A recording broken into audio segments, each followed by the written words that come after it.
फरीदा।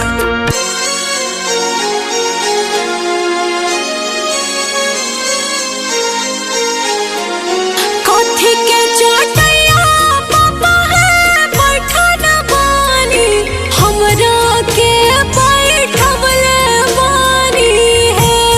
कथी के चटैया पापा है बैठा न बानी, हमरा के बैठवले बानी है। कथी के करजवा पापा है कइले बानी, हमरा के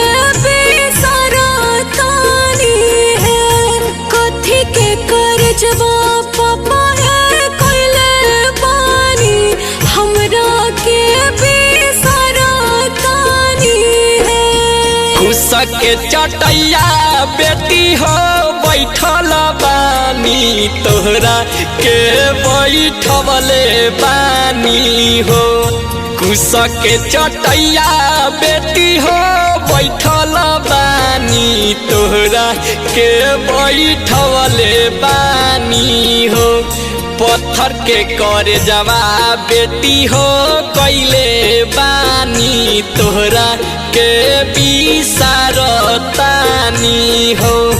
पत्थर के करजवा बेटी हो कइले बानी, तोहरा के बिसरतानी हो।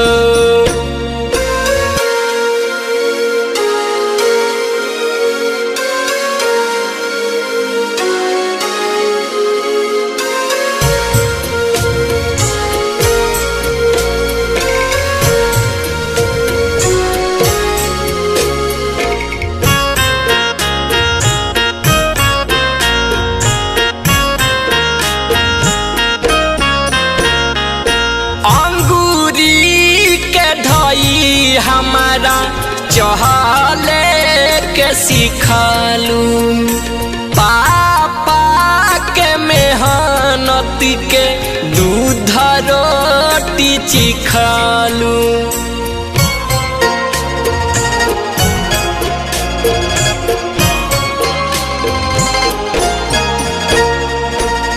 अंगूरी के धई हमारा चले के सिखालू, पापा के मेहनत के दूध रोटी चिखालू। हमारा के पोसी और पानी के दूसरा घर भेजवत पानी है। हमारा के पोसी और पानी के दूसरा घर भेजवत पानी है। कथी के करजवा पापा है कइले बानी, हमरा के बेसरतानी है।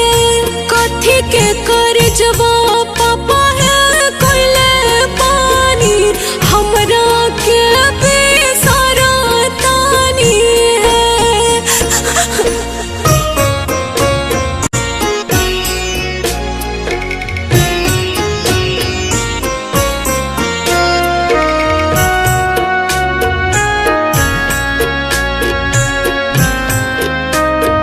Music by Shyam Farida.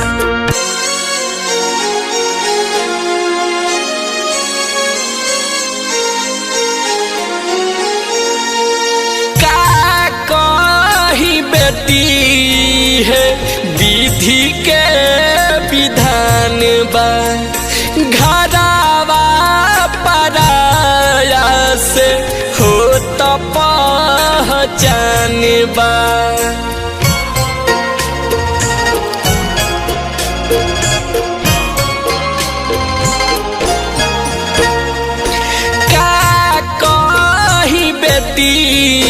है विधि के विधान बा, घरवा पराया से हो तो पहचान बा।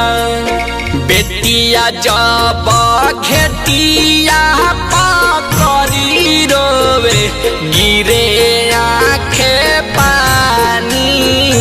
बेटिया जब खेती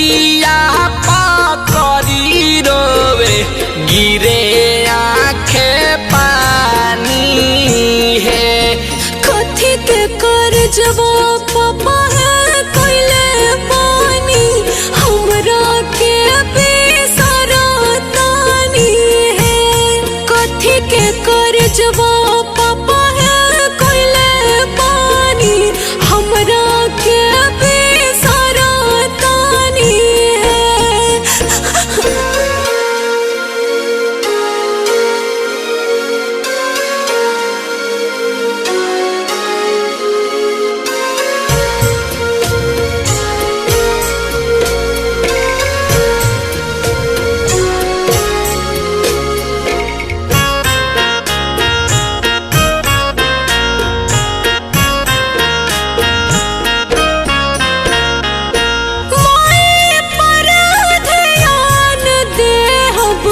इहे बा कहनवा टाइम से खात रहब पापा रो खानवा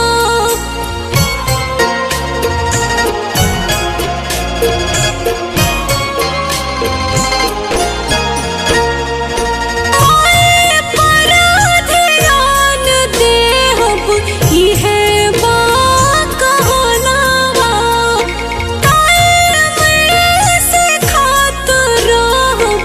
पापा रो खानवा भैया सुभाष आदित्य भैया सुनी है परेशानी